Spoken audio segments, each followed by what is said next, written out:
Is anybody pleasantly surprised to see the scatter plot? I was. I wasn't expecting, when I first looked at this data, I was not expecting it to look that linear. It blew my mind, actually. So here we go, let's shift over. Now bachelor, ticket prices. That's not exponential, though. I know. Oops, sorry, hang on. Yeah.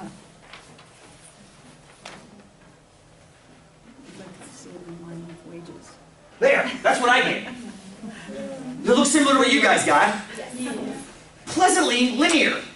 Like, kind of stupidly linear. Like, it was hard to believe that it was that linear. I mean, it's got little hiccups. There's 2001 to 2003, gapped. Right? They're gapped right in there, which is totally fine. And there's 2007, creeping up a little bit. But yeah, it's pretty linear. It looks like a line to me.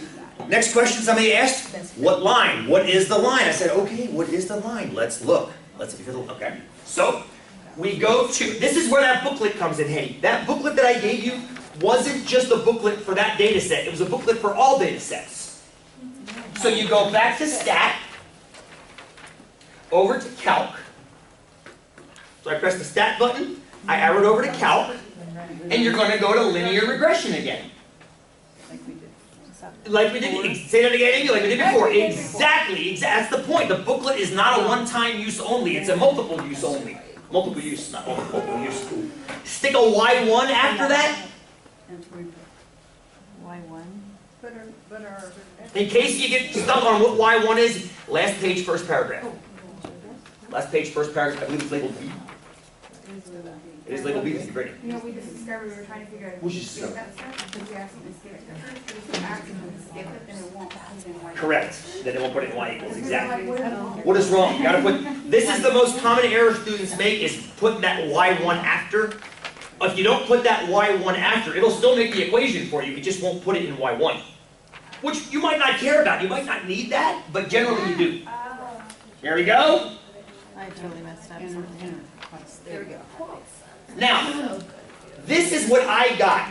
I guarantee we all have the same slope. I do not guarantee we all have the same y-intercept. Who's got the same slope as me? 1.55. Lots of hands up. Yes. Would someone like to tell me what that means?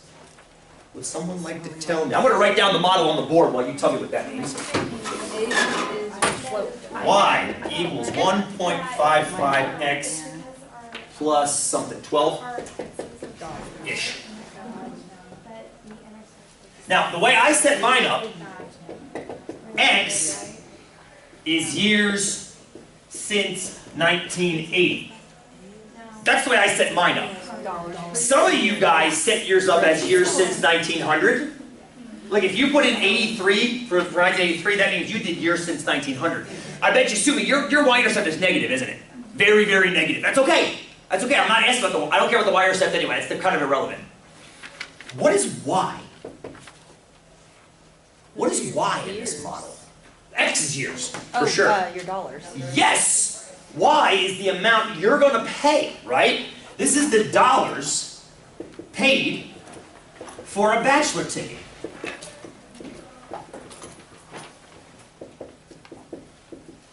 That's what Y is. It's how much money you pay in that year for a single one-day pass at Mount Bachelor. And that is the same for all of us. No matter what you put in, no matter how you put your X's in, this is the same for all of us. You might have a different X than I do, but I think it makes the most sense to do it this way. Just my opinion. Just my opinion. Okay. So knowing that, what does the slope mean? The 1.55. What does that mean? Let me see hands on this one. Let me see lots of hands. I want to make sure this clicks in. What does the 1.55 mean? Tell me your name again. Marichelle, go! It increases to $1.55 every year. Thank you, Marichelle, is perfect. Each year, Mount's bachelor's ticket price increases, on average, about $1.50. About $1.50. Notice how some years it didn't increase at all. It stayed at $41, I think, for a couple of years, and one year it jumped $4. But what it did was it averaged out to about $1.50 per year, yeah? Does that make sense? Yeah. Could we approximate what it would have cost in 2001 knowing that? Yeah. I think that makes sense, yeah? About $1.50 more than it was in 2000? What was it in 2000? I don't remember. remember what it was in 2000. What was it? 43. So about 44.50 in 2001. 44.8. There we go. At 44.8, you plug in the equation. Beautiful. Love it. Using the equation. Excellent. That's the equation you came up with. So now the question remains, of course, is, does it extrapolate? See, this is the question always is, does it extrapolate? Because notice how I stopped in 2007. I want to know how much a single full-day adult ticket price is in 2014, this season. So use your model to predict it. Use your model to predict it. Use your model to predict the cost. You're already shaking your head. I'm got lost because Oh! I got an error on my calculator. Oh, let me see what the error is. Well, no, I got out of it, Oh, okay. but now I just don't know where I'm at. Oh, no, this is beautiful. As long as you have the equation saved, which you don't have yet, that's okay. That's all right. That's where I got lost. So just, I'm gonna do it quickly for you, but it's in step 4. It's in this, actually, it starts here. Oh. Yeah, you haven't gotten there yet.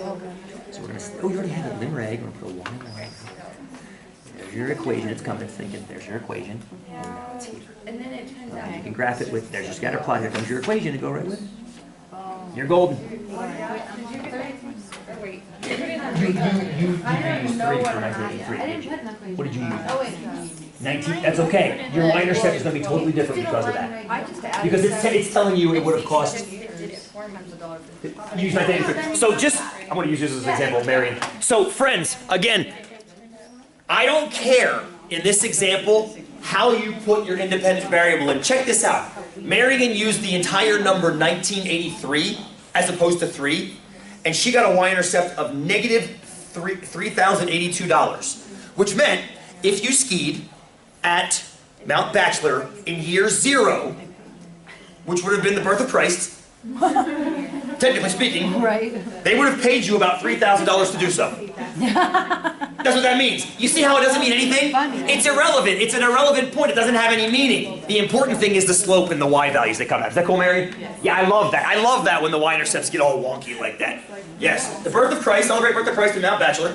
And here's $3,000 to spend in bed, which doesn't even exist yet because it got founded in 1900. All right. Anyway, how much does a ticket cost? $79 by our model, yes? Oh, no. Oh, no, you know. Okay, good. Keep that in. Yes, I would do it that way, yes. So, friends, I want to know how much a ticket costs this year according to our model. So what I'm going to do is I got to put 2014 in. That means I got to put in 34, don't I? Me, because I went from 1980. I went from 1980. If I want to put in 2014, that's 34 years later, correct? So I got to put 34 in. Marion, you put in 2014. You just type in 2014. So I'm going to go to my table. I like my table in this respect. I like my table. Boop. Okay. I go over to my table. I'm going to type in 34 for 2014. According to the model, in 2014, yes, a single adult all-day pass, $65, almost exactly $65. What is it actually this year? I'm getting a vote for 79. You checked our website to get that? Yeah, like Perfect. 2 days ago. A couple days ago, we checked. I just rechecked it again. We just rechecked it again on the website. $79. How the hell did our model miss it by 14 bucks? That's a lot of money. That's like 25% error. How did we miss it? There's one word that explains it. Is that right? We extrapolated. We assumed that the behavior of the model from 1983 up to 2007 would continue past 2007. Guess what it has appeared not to do? Continue past 1990 or 2007. It appears that something happened in the past 7 years that broke it from that linearity. And 2014 is now up at $79, where it should have been down at 65 according to this model. What happened? I don't know personally. But this is where statisticians' work starts. See, this is the fun part about statistics, is you're not done now. You gave me a prediction. 65 bucks in 2014, that's a great prediction. The problem with that prediction is, it's wrong based on the reality. And then a statistician will go, why? Why did that happen? And then they start going and looking. And you start uncovering things like it's changed hands a couple times since 2004 or something like that. There's all kinds of reasons that could have explained it. Mathematically, though, you're not done. That's the fun part about statistics, trying to figure out what happened. Yeah, Jury, go ahead. I'm wondering if you can make it. Yeah, what's up? Tell me what on earth happened. I don't know. Okay, so I look at the graph, Mm-hmm. and it, I mean, when Hang on. when it's. Zoom 9. There you go. Zoom 9. I don't know, but Mhm. What does Zoom 9 actually make it do? Oh, here it we're is. not there, and I don't know. Here. You're all fixed now. You did a reset site at some point. You're good. Now you're golden. So I do want to, Jury reminds me of something to tell all you guys. If you're having a hard time seeing your scatter plot, Zoom 9. Zoom 9 is a great default. Zoom 9 is Zoom stat, and it gets all your data in the window. Okay? I'm getting negative numbers. You should be, because you didn't use the same years I did. Yeah, I got. You didn't use the same years I did. I used from 1980, I'm guessing you used from 1900, or from 0. That's why you're getting different numbers than I am. But it doesn't matter, because we'll get the same number in 2014. Right? We'll get, if you put in 2014, Marion, if you put in 114, no, Sumi puts in 114, you put in 2014, I put in 34, but the ticket price is always 65 bucks. It doesn't matter, as long as we put the data in correctly. Cool? That's the only difference. Now, to make life easy for all of us, yes? To make life easy for all of us, what we'll do is, I'll always tell you what to index your X value at. So I will say, go from 1980 and count after 1980. That way we don't have to worry about all these negative values. Because, Jury, they don't mean anything. I mean, if you think about it, if you put in 1900 and start from 1900, you're going to get negative values for your y-intercept. But the y-intercept is extrapolated then, if you think about it. Think about that. So, right, so Mary, you started at year 0, didn't you? Which was great. The problem was her y-intercept was negative 3,000. Well, it's an extrapolation. It's 2,000 years ago. That's a complete extrapolation. It's meaningless at that point. It's completely meaningless at that point. McIntosh didn't exist back then. Well, it existed, it just wasn't a ski hill. Cool? So don't get too hung up in that as far as getting all worked up and worried about that. Worry about the slope. The slope's the same. That's what I care about. And worry about the value you're putting in to get the y value out, because I also care about that. But we just answered that. So again, we look at the data. We look at Max skiing down, we look at the data, and we say, what the hell happened? So I guess the biggest lesson for today, we're going to have to hold your point until Wednesday, Ashley, I apologize. I forgot it, so it's fine. It's okay, I did not.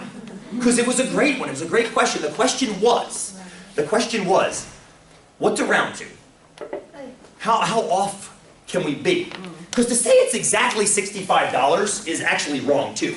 We said it was 65 bucks. Well, but it's an average, right? We can be off with that prediction.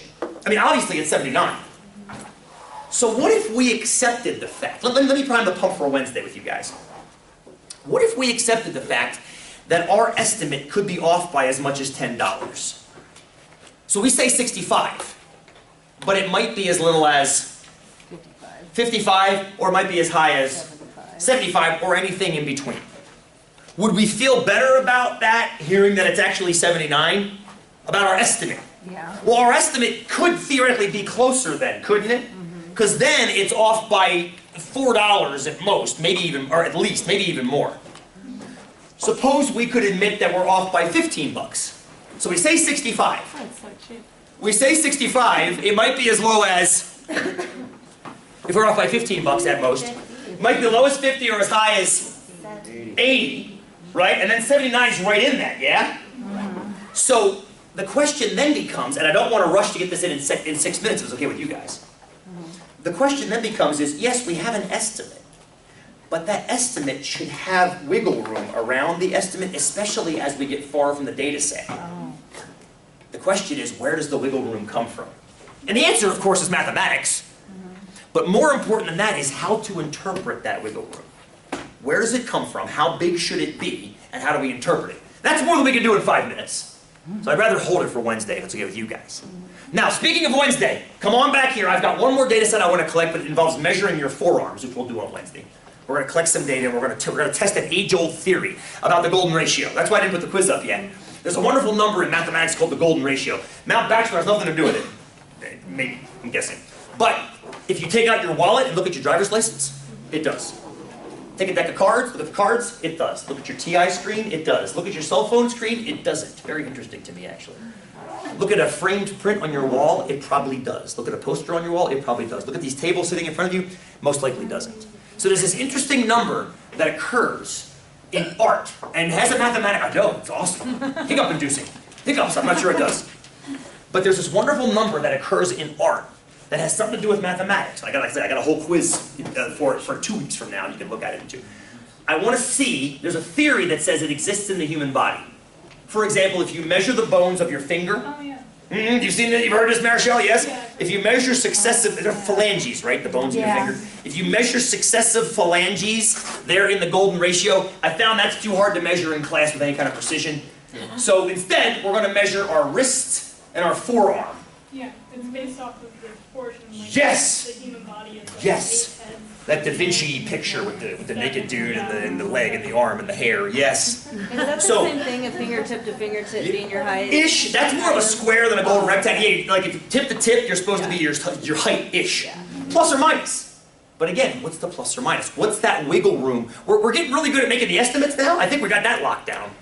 But then we have to apply wiggle room to the estimates and be like, okay, so now I got wiggle room. How do we apply the wiggle room properly? We'll do that on Wednesday. Make sure you dress warmly if it's going to be chilly outside. I don't think it is. The forecast looks good. It might rain. But whatever. We're going outside to time you on the bike on Wednesday. Okay? Yes, we're going right over to that hill. We'll talk about it on Wednesday when we get here.